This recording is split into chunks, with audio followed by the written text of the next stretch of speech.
Hello everyone, welcome to our channel जैसे RT tutorial. आज मैं आप लोगों को क्लास 9 का मॉडल सेट 3 करवाऊंगी। इससे पहले मैंने आप लोगों को मॉडल सेट 1 और 2 करवा दिया था। तो चलिए हम लोग इसका क्वेश्चन आज स्टार्ट करते हैं। इससे पहले कि क्वेश्चन स्टार्ट करूं, मैं आप लोगों को बता देती हूँ कि कोई भी स्टूडेंट्स अगर इस चैनल पर नए हैं तो प्लीज़ चैनल को सब्सक्राइब कर लीजिएगा और बेल आइकन को प्रेस कर लीजिएगा ताकि मैं कोई भी वीडियो अपलोड करूँ तो आप लोगों को नोटिफिकेशन सबसे पहले मिले। तो चलिए स्टार्ट करते हैं। हमारा पहला अतिलघुत्तरीय प्रश्न, इसमें पहला क्वेश्चन है, ध्रुवीय शक्तियों में मुख्यतः कौन कौन से देश शामिल थे? तो इसका आंसर होगा जर्मनी, जापान और इटली।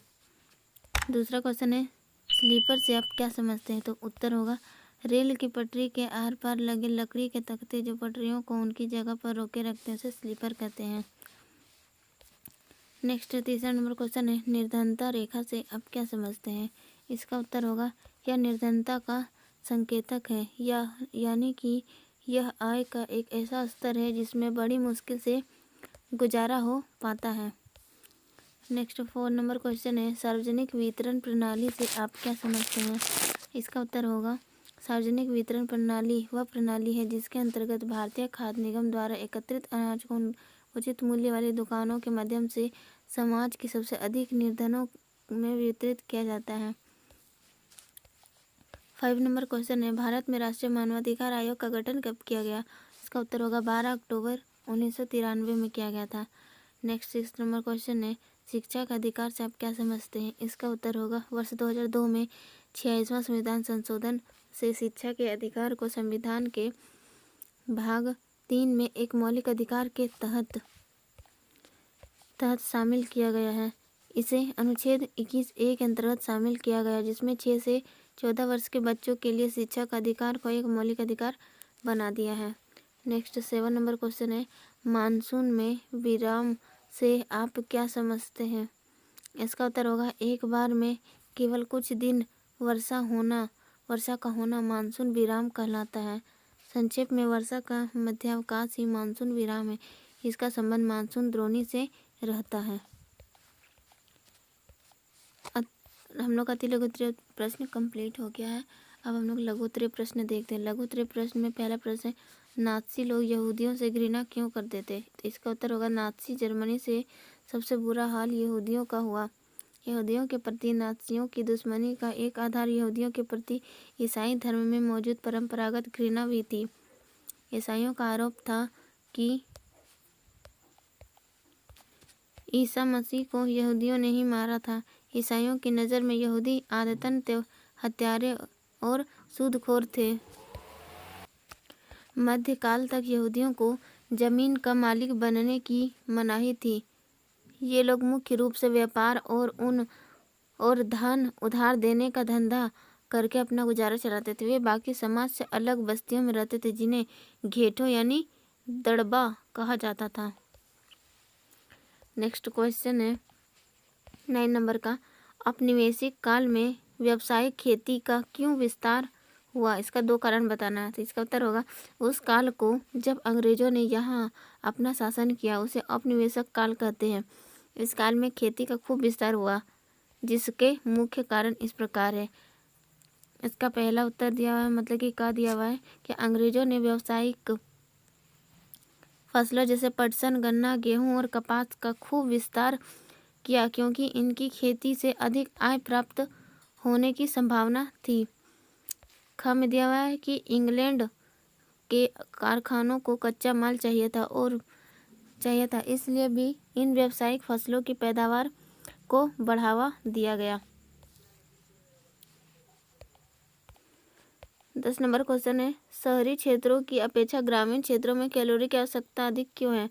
उत्तर इसका हम लोग इस तरीके से लिखेंगे, क्योंकि ग्रामीण क्षेत्रों में रहने वाले लोग अधिक शारीरिक कार्य करते हैं, अतएव शहरी इलाकों की तुलना में ग्रामीण क्षेत्रों में कैलोरी आवश्यकता अधिक समझी जाती है। 11 नंबर क्वेश्चन है, किसी आपदा के दौरान खाद्य सुरक्षा कैसे प्रभावित होती है? तो इसका उत्तर हम लिखेंगे कि निसंदेह भूकंप, बाढ़, सूखा, सुनामी, फसलों की व्यापक बर्बादी के कारण हुए अकाल जैसे आपदा के दौरान खाद्य सुरक्षा प्रभावित होती है। यदि कोई आपदा जैसे बाढ़ आती है तो खदानों का कुल उत्पादन एवं आपूर्ति कम हो जाती है। इससे प्रभावित क्षेत्र में खाद की कमी उत्पन्न हो जाती है। खाद की कमी से खदानों की कीमतें बढ़ जाती है। कुछ लोग ऊंची कीमतों पर खाद नहीं खरीद पाते हैं। स्थिति तब और गंभीर हो जाती है। तब ऐसा आपदा अति व्यापक क्षेत्र एवं लंबी अवधि के लिए आती है। इससे भूखमरी की स्थिति उत्पन्न हो जाती है। यदि भूखमरी व्यापक स्तर पर होती तो यह अकाल का रूप ले लेती है। अकाल के दौरान भूखमरी से बड़ी संख्या में लोगों की जानें जाती है। प्रभावित क्षेत्रों में दूषित जल एवं सड़े हुए खाद के प्रयोग और खाद के अभाव में होने वाली कमजोरी के कारण शारीरिक प्रतिरोध क्षमता में कमी होने से विनाशकारी महामारी फैल जाती है। नेक्स्ट 12 नंबर क्वेश्चन है, लोकतंत्र में चुनाव की आवश्यकता क्यों पड़ती है? इसका उत्तर हम लिखेंगे इस तरीके से, किसी लोकतंत्र के लिए एक ऐसी व्यवस्था अपेक्षित होती है जिसके द्वारा जनता नियमित अंतराल में अपने प्रतिनिधियों को चुन सकती है तथा यदि चाहे तो उनको बदल भी सकती है।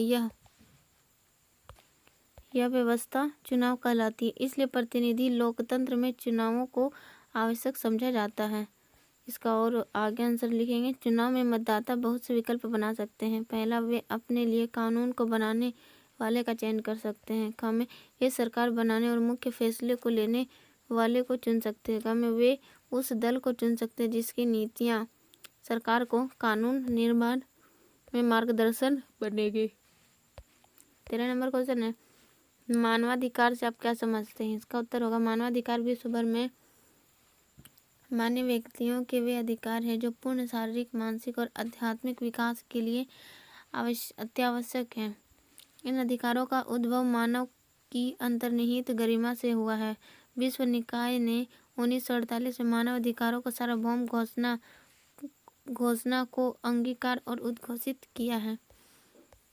14 नंबर क्वेश्चन है, उष्णकटिबंधीय पर्णपाती वनों का वर्णन करें और उनके मुख्य वृक्ष का नाम लिखें। इसका उत्तर होगा, उष्णकटिबंधीय पर्णपाती वन भारत में सबसे बड़े क्षेत्र में फैले हुए वन हैं। इन्हें मानसून वन भी कहते हैं और ये उन क्षेत्रों में विस्तृत है जहाँ 70 सेंटीमीटर से लगभग 200 सेंटीमीटर तक वर्षा होती है। इस प्रकार के वनों में वृक्ष शुष्क ग्रीष्म ऋतु में 6 से 8 सप्ताह के लिए अपनी पत्तियां गिरा देती हैं।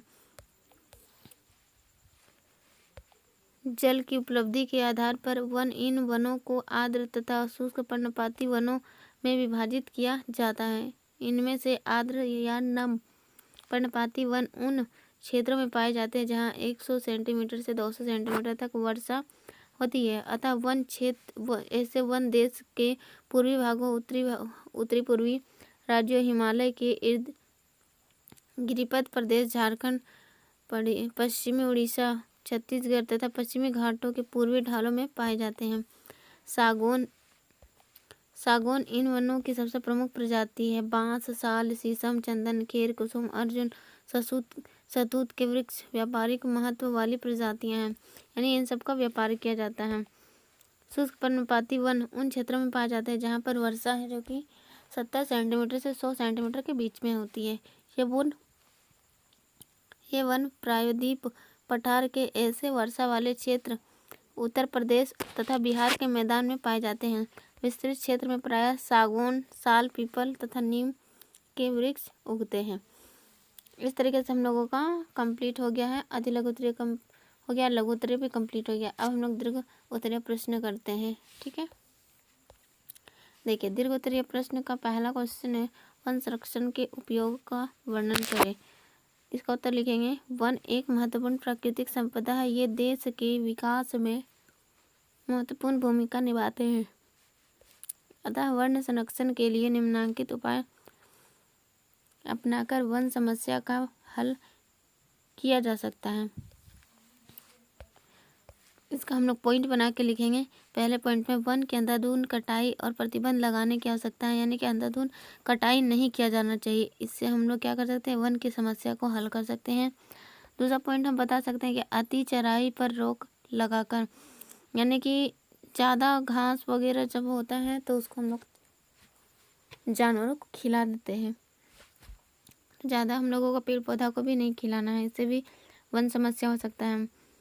नेक्स्ट पॉइंट हम लोग लिखेंगे वनों से वृक्ष काटने पर उसके स्थान पर वृक्षारोपण करना आवश्यक है। यानी कि हम लोग वृक्ष को काट देते हैं लेकिन उसके जगह पे वृक्ष नहीं रोपते, तो जितना काटते हैं उतना हम लोग रोपेंगे तभी ठीक है। नेक्स्ट पॉइंट है वन क्षेत्र बढ़ाने के लिए क्षेत्रों का निर्धारण करना चाहिए। नेक्स्ट है वन क्षेत्रों को संरक्षित करने की नितांत आवश्यकता है। नेक्स्ट पॉइंट है लकड़ी के ईंधन का उपयोग कम से कम हो, इसके लिए पूरक साधनों का विकास किया जाना चाहिए। नेक्स्ट पॉइंट है वनों को हानिकारक कीड़े मकोड़े बीमारियों आग आदि से सुरक्षित रखा जाए। नेक्स्ट पॉइंट वनों की उपयोगिता और उसके महत्व की जानकारी के लिए जन चेतना और जागरण पैदा करना चाहिए। यानी कि जो पढ़े लिखे लोग नहीं हैं उनके बीच में वन के बारे में कुछ अच्छा से नॉलेज नहीं है, इसलिए वो क्या करते हैं कि वनों को कटाई कर देते हैं। लेकिन जिनके पास नॉलेज है वो क्या करेंगे कि जन जागरण या फिर जन चेतना के लिए कोई छोटा मोटा सा कार्यक्रम है या फिर रोड शो है जो कि उनके बीच प्रस्तुत करना चाहिए ताकि वो भी जागृत हो और वनों को लगाएं, पेड़ को लगाएं।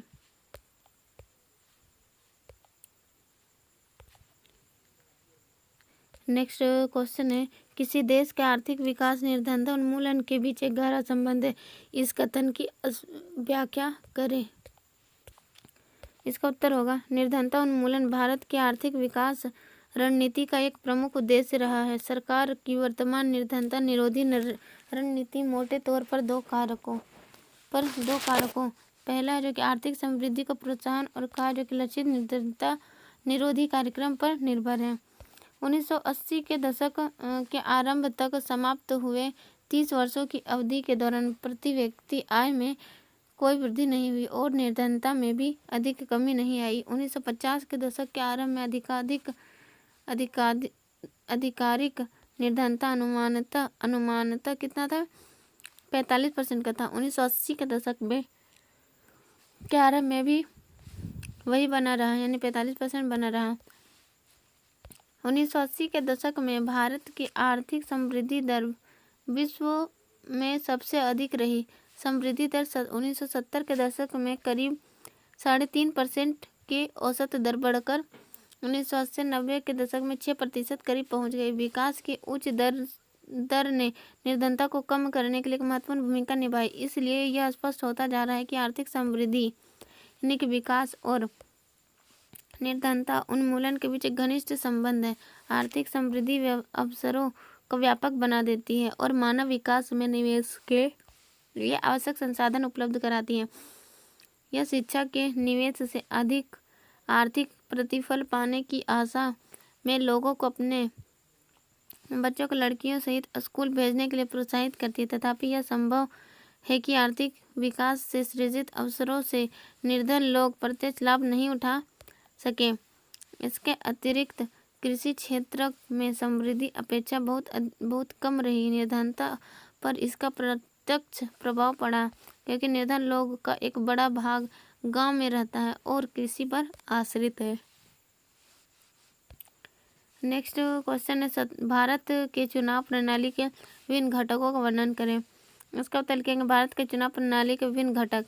तो पहला होगा चुनाव की घोषणा करना। चुनाव की प्रक्रिया चुनाव की घोषणा और उसके लिए तिथियां निर्धारित करने से शुरू हो जाती हैं। चुनाव और उसकी तिथियों की घोषणा निर्वाचन आयोग द्वारा होती है। दूसरा पॉइंट लिखेंगे प्रत्याशियों का चयन। चुनाव में सफलता का ध्यान रखकर विभिन्न राजनीतिक दल अपने अपने प्रत्याशियों का चयन करते हैं। राजनीतिक दल द्वारा खड़े किए गए प्रत्याशियों के चुने जाने के अवसर अधिक होते हैं, इसलिए प्रत्याशी स्वयं स्वतंत्र खड़े होने का प्रयत्न नहीं करते हैं। नेक्स्ट पॉइंट लिखेंगे नामांकन पत्र भरना, उनकी जांच, प्रत्याशियों द्वारा नाम वापस लेना, मतदान पत्रों का छपना। एक निर्वाचक तिथि तथा विभिन्न प्रत्याशी अपना नामांकन पत्र भरते हैं, तब निर्वाचन आयोग द्वारा उनकी जांच होती है। फिर प्रत्याशियों को अपना नाम वापस लेने का समय दिया जाता है और तब जाकर निर्वाचन आयोग द्वारा मतदान पत्र छापे जाते हैं।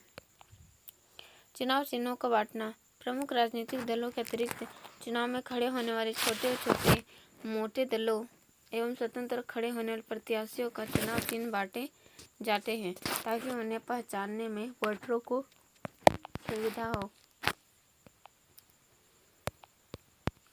नेक्स्ट है राजनीतिक दलों द्वारा घोषणा पत्रों का जारी करना। तब विभिन्न प्रमुख राजनीतिक दल अपना अपना घोषणा पत्र जारी करते हैं ताकि वो वोटर उनकी नीतियों को समझ सके और उचित मूल्यांकन के पश्चात अपना वोट दे सके। नेक्स्ट पॉइंट है मतदान मतों की गणना और परिणाम की घोषणा। तब निश्चित तिथि और निश्चित स्थान निश्चित समय पर मतदान होता है और वोटर अपनी इच्छा अनुसार वोट डालते हैं। मतदान के पश्चात मतों की पेटियां एक निश्चित स्थान तक पहुंच जाती है और वोटों की गिनती के पश्चात परिणाम को घोषित कर दी जाती है। नेक्स्ट पॉइंट है प्राकृतिक वनस्पति को प्रभावित करने वाले कारकों की चर्चा करें। इसका उत्तर होगा प्राकृतिक वनस्पति को प्रभावित करने वाले निम्नलिखित कारण है, जैसे कि पहला है तापमान। तापमान की गिरावट वनस्पति के प्रकार व विकास पर प्रभाव डालती है। इसे उष्णकटिबंधीय से उपोष्णकटिबंधीय तथा अल्पाइन में परिवर्तित कर देती है। तापमान की कमी का प्रभाव हिमालय की ढलानों और 915 मीटर से अधिक ऊंची पहाड़ियों पर पड़ता है। इसका दूसरा पॉइंट होगा सूर्य की रोशनी। सूर्य की रोशनी के कारण वृक्ष गर्मियों में तेजी से बढ़ते हैं। अक्षांश, ऊंचाई, मौसम तथा दिन कालादि का सूर्य की रोशनी की विविधता पर प्रभाव पड़ता है। नेक्स्ट पॉइंट होगा वर्षा। अग्रवर्ती दक्षिण पश्चिम मानसून तथा निवर्तमान उत्तर पूर्वी मानसून के फलस्वरूप वर्षा होती है। भारी वर्षा के कारण सघन वनस्पति उगती है। नेक्स्ट पॉइंट मृदा। दलदली वन, स्वैप तथा रेतीली तटीय वन जैसे कि क्षेत्रों पर होने वाले वनस्पति की किस्म वहाँ की मृदा संबंधी परिस्थितियों पर निर्भर है। नेक्स्ट पॉइंट है भू आकृति। इनका वनस्पति पर बहुत प्रभाव पड़ता है। मैदानों, पठारों, पर्वतों पर विभिन्न प्रकार की वनस्पतियां पाई जाती हैं। नेक्स्ट क्वेश्चन हम लोगों का और ये लास्ट क्वेश्चन है इस सेट का।